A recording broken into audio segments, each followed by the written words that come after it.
Black & Decker scrapped DeWalt in the early 1990s. The yellow plastic drill at Home Depot is not from Ray DeWalt's company. It is a sticker on a consumer drill built to a price point in a factory Ray DeWalt did not own, and today it sits inside a $4.5 billion merger with Stanley. Executives in Towson, Maryland shut down the original manufacturing, moved production, kept the name, and that was the whole move. It was entirely legal. The American job site tool became a big box brand on paper, sold back to the contractors who used to trust it. Subscribe if you have ever owned a real DeWalt and want to know who put the knife in. Today on the Silent Citadel, the corporate decision that ended the original DeWalt, the executive who made the call, and what every contractor who bought a yellow drill in the last 20 years actually bought. Every contractor who worked an American job site between 1965 and 1990 knew the big old DeWalt radial arm saw at the lumber yard. It sat in the corner, cast iron and heavy, with a nameplate stamped DeWalt in serif letters. You did not move that saw, you brought the lumber to it. That is what the saw was built for, and it is what Raymond DeWalt designed it for in 1922. Raymond Elmer DeWalt was born in Bridgeton, New Jersey in 1885. He worked as a shop superintendent at Seabrook Farms in southern New Jersey, and he kept watching his crews lose hours every day to one problem.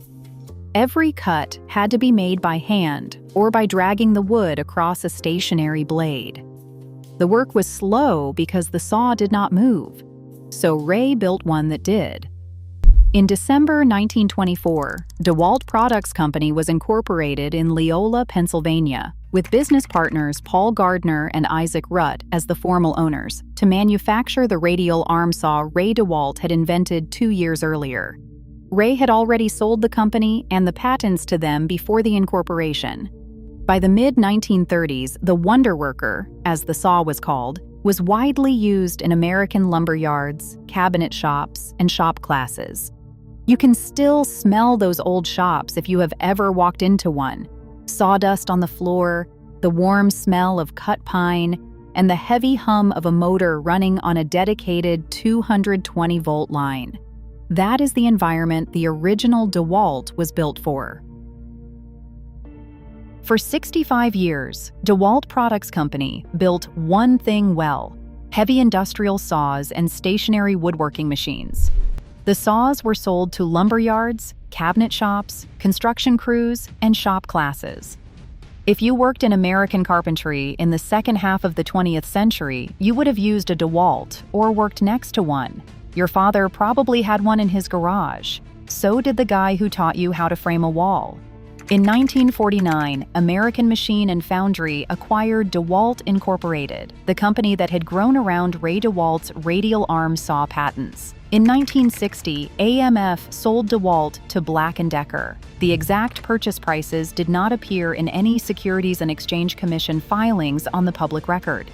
For almost 30 years after Black & Decker's purchase, the DeWalt brand kept making the same heavy industrial saws under Black & Decker ownership, sold to the same kind of contractor who had always used them.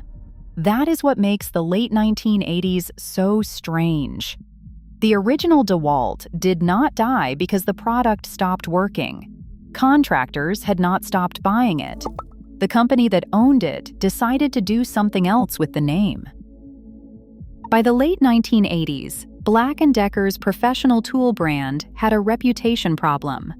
Makita had set up shop in the U.S. back in 1970, and by the late 1970s and 1980s, their lighter, cordless professional drills were showing up on more and more American job sites. Black & Decker's own name was seen by trades as a homeowner brand. This is the part of the story you usually do not hear because the brand history versions skip it.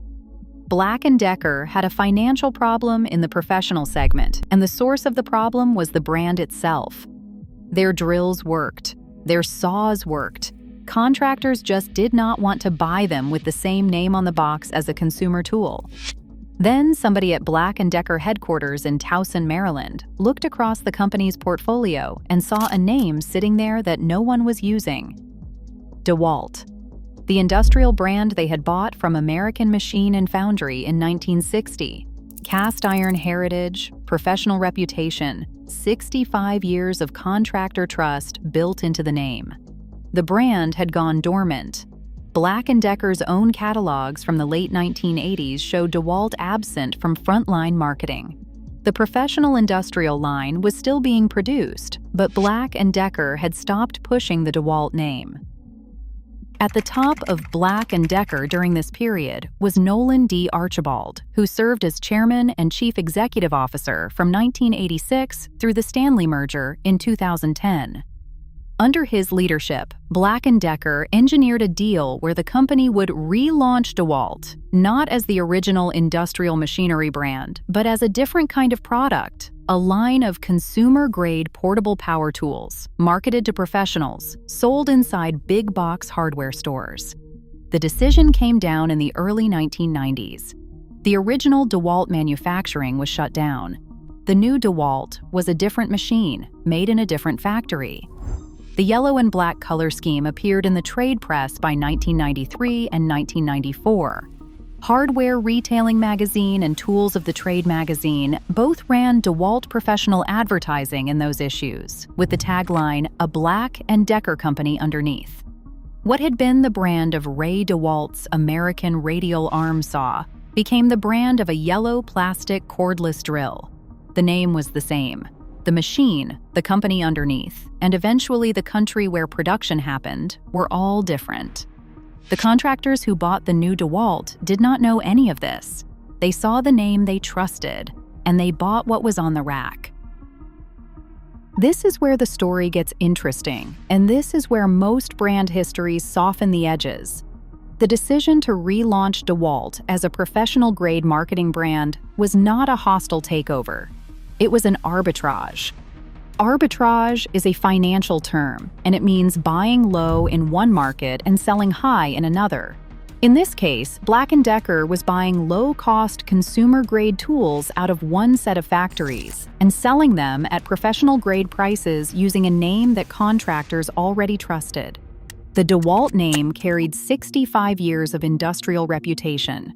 The new tools cost less to make than the original DeWalt machines had ever cost. The gap between those two numbers was the profit. Here is the part that lands hardest if you have ever owned a tool you trusted. The cordless DeWalt drill that appeared in the early 1990s was not built to the standard of the original DeWalt radial arm saw. It was built to a price point. That means the engineering target was not the best tool we can make. It was the best tool we can make for this dollar amount and still hit the margin we need. Built to a price point is a specific manufacturing instruction. It tells the engineers what to subtract, not what to add. This is how one contractor who used to own the original DeWalt put it. The only thing unique about it now is the color. That contractor was not being rhetorical. The yellow and black color scheme that appeared on DeWalt tools in 1993 and 1994 was the most expensive change Black & Decker made. The internals were the same kind of consumer-grade components that Black & Decker put in their own consumer-tier tools. Walk into any Home Depot today and you can see what built to a price point looks like. The yellow plastic housing is the same plastic that is on the cheaper Black & Decker drill 3 aisles over. The motor weighs less, the chuck feels different, and the whole tool sits in your hand with the same plastic resonance you would feel from a consumer drill, because that is what the engineering targeted.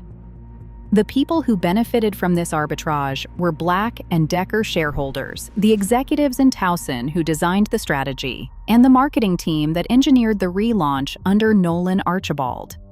Mid-1990s Black & Decker annual reports described DeWalt as a growth driver in their professional tools segment. That growth was the arbitrage paying off. And here is where the question gets sharper. If you were going to repurpose a dead industrial brand to sell consumer-grade tools at professional prices, you would want to scrap the old image of the brand and replace it with a new one that supports the higher prices. That replacement is what happened in the trade press between 1992 and 1995. Nolan Archibald and his team made the decision that defined the next 30 years of the company. They intended to leverage the Black & Decker brand reputation by using the DeWalt name. The new line was built like a Black & Decker consumer tool, with consumer-grade components sourced to a consumer-grade cost target, painted yellow and black, packaged in shrink wrap with a serif DeWalt logo, and sold at professional-grade prices. Mid-decade, Black & Decker annual reports describe DeWalt as a growth driver in the professional segment. That growth was not the original DeWalt machines selling well. The original DeWalt machines had been scrapped. The growth was the new product line wearing the old name, charging the old reputation's premium. Here is what makes this hard to swallow if you were the kind of contractor who paid the premium. You were not buying engineering quality. You were buying a name. The engineering quality of the original DeWalt was already gone by the time you walked into the store. The factory that built the radial arm saws had been shut down. The people who designed the heavy industrial machines had left. What you were paying for was the residual trust of a brand that had stopped existing as the thing you trusted. The financial term for what Black & Decker did is brand equity extraction. You take a name that contractors trust, you stop building the thing that earned the trust, and you sell the trust itself. The trust is the asset, and the product is just the delivery system. The brand history versions of this story usually say American consumers got what they asked for. Tools got cheaper because consumers wanted cheaper tools. The market spoke. That is the version that lets everyone off the hook. It is also the version that does not survive contact with the actual data. The 1993 and 1994 DeWalt advertising in hardware retailing and tools of the trade was not targeted at consumers. It was targeted at professional tradesmen. The taglines were about job site performance, not garage shop convenience. The tools were positioned at the top of the professional tier, with prices to match. Black & Decker was not selling DeWalt to your neighbor who wanted a drill for a weekend project. They were selling DeWalt to the contractor who needed a tool for Monday morning. So the cheaper tools for cheaper consumers explanation falls apart on the first specific. No one at Black & Decker was trying to make DeWalt the budget brand. They were trying to make DeWalt the premium brand. The cheap manufacturing was not the goal that consumers were demanding. It was the input that produced the margin that made the strategy work. Here is what one contractor said to me, in a sentence that explains the mechanism better than any annual report does. He said the old DeWalt and the new DeWalt only had the name in common. That contractor was not making a brand history observation. He was describing a manufacturing fact. The machines, the factories, the people designing them, the supply chains, and the country of origin were all different. What was the same was the name on the box and the trust the name carried. The original DeWalt was not scrapped because of consumer demand. It was scrapped by a corporate decision to sell the name and stop making the product. Once you see the mechanism, the next question is obvious. Was this legal? Yes. Brand names are property. The owner of a brand can put that brand on any product they want, manufactured anywhere, to any quality standard. Nothing in American consumer protection law requires that a tool with DeWalt on the box be built the way DeWalt tools used to be built. The trust was real, and the brand was the same, and the product was different, and all of that was permitted. This is the part of the story that hits the hardest if you have ever stood at a Home Depot rack and tried to figure out whether the tool in your hand is the real thing or not. The answer is, in some honest sense, neither. The yellow plastic drill is real DeWalt by the only legal definition that matters. It is also not real DeWalt by every other definition that means anything to the contractor holding it. There is one more version of this story that needs to come apart, and it is the one most contractors heard the most. The version goes like this. Brands change over time. Companies evolve. The old DeWalt was a stationary industrial saw company. The new DeWalt is a portable power tool company. That is just how brands grow. Welcome to the modern economy. This sounds reasonable. It is also wrong on the timeline. A natural brand evolution would have meant the original DeWalt company continuing to operate, gradually expanding into portable tools while still building radial arm saws, slowly shifting product mix over a decade or two. That is not what happened. The original DeWalt manufacturing was shut down, the product line discontinued, the factory closed. Then, separately, a new product line was launched under the same brand name, built by a different team, in a different facility for a different market. The right word for that is not evolution, it is replacement. You can call it brand evolution if you are writing a Black & Decker investor letter. If you are describing what happened to the actual company, you have to use the word that fits the actions. The decision was made in Towson by Black & Decker executives for the margin on the arbitrage. By 1995, just a few years after the relaunch, mid-decade Black & Decker annual reports were describing DeWalt as a growth driver in their professional tool segment. That is not the language of a long evolution. That is the language of a successful business operation. If you want to know who benefited from this, look at the financial statements from the early 1990s through the mid-1990s. The DeWalt relaunch contributed to Black & Decker's professional segment recovery, which contributed to the company's stock performance, which contributed to executive compensation, which closed the loop back to the corporate decision-makers who had designed the strategy. The contractor at the Home Depot rack was not a participant in any of this. He was the funding source. Every premium price paid for a yellow plastic drill that should have been priced like a Black & Decker consumer drill was a transfer from the contractor's wallet to the Black & Decker shareholder pool, with executives taking a cut along the way. That is the part the brand history versions skip. Subscribe if you want to keep watching the kind of corporate mechanics that brand history versions skip, because in the next minute, we are going to follow the DeWalt name into the 2010 Stanley merger, and you will see what your tool actually became. In 2010, Black & Decker merged with Stanley Works. The merger was announced on November 2, 2009, and closed on March 12, 2010. The combined entity took the name Stanley Black & Decker. The deal was structured as an all-stock transaction valued at $4.5 billion, with Black & Decker shareholders receiving 1.275 Stanley shares for each Black & Decker share. That $4.5 billion is the closest thing to a price tag we have on what the DeWalt strategy actually built. The DeWalt brand was one of the assets Stanley wanted out of that merger. The professional power tool segment was where Black & Decker had recovered, and DeWalt was the brand driving the recovery. Stanley Works was a hand tool company with a strong reputation in measurement, fastening, and storage. They did not have a professional power tool brand of their own that could compete with Makita or Milwaukee. Black & Decker had built one for them 20 years earlier by repurposing a name that had been sitting in the portfolio since 1960. When you buy a DeWalt drill today, you are not buying from Ray DeWalt's original company.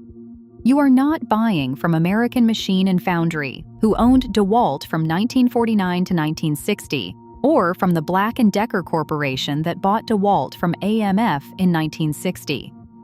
You are buying from Stanley Black & Decker, the current owner after a long chain of buyouts and ownership changes going back decades. Stanley Black & Decker today is one of the largest tool corporations in the world, with annual revenue in the $12 to $15 billion range, depending on the year. The portfolio includes DeWalt, Black & Decker, Craftsman, Stanley, Bostitch, Mac Tools, and others. DeWalt sits inside that portfolio as one of the iconic tools brands the company markets. The 10-K filings for the most recent years describe DeWalt as a brand with strong professional positioning. The brand is doing its job, which has not been to make Ray DeWalt's machines for a long time. If you wanted to point at one moment when the contractor walking into Home Depot, looking for a tool from the company that earned the trust on the name, started walking out empty-handed, That moment is probably the Stanley merger of 2010. After that, the brand was 3 corporate steps away from the people who built it. Prior to that, the brand was at least owned by the company that had shut down the original manufacturing in the early 1990s, which is at least the same company that made the choice that scrapped the original product. After 2010, the brand is owned by a company that bought it from a company that scrapped it. The contractor at the rack has a name in his hand, with no tool company standing behind it, only the marketing department of a $15 billion conglomerate operating a portfolio brand. Go back to the lumberyard for a minute, the one from 1985. The big old DeWalt radial arm saw is in the corner. It is cast iron. It weighs more than you do. The blade has been spinning under that arm for 30 years with no problem. That machine still exists in the world somewhere. The original DeWalt radial arm saws were built well enough that a working specimen from the 1970s, properly maintained, will still cut cleaner than a brand new modern equivalent. The cast iron did not warp, the motor was overbuilt, and the bearings were industrial grade. You can find these saws at estate sales, in auction lots from retiring cabinet shops, and occasionally on Craigslist for under $500. The men who built them have stopped making them, and the company that built them does not exist as a separate entity anymore. But the saws themselves are still functional decades later. That is the part the story sometimes forgets. The original DeWalt was not scrapped for poor engineering. It was scrapped for the margin on the new product line. The decision turned out to be financially correct. The original engineering survived anyway. The two facts coexist. Today, the contractor who knows the difference can still buy a real DeWalt. He just has to buy an old one. That means finding one from prior to the early 1990s, when the original line was discontinued. He maintains it himself because for the original heavy industrial DeWalt machines, factory parts support today appears limited or unavailable. He repairs instead of replaces every time indefinitely. For the contractor who walks into Home Depot today and reaches for the yellow plastic drill on the rack, that is a different story. That contractor is buying what is on the shelf at the price on the sticker from the company that owns the name. The transaction is honest in the strict legal sense and dishonest in every other sense that matters to the man holding the tool. There is one more story like this on the way.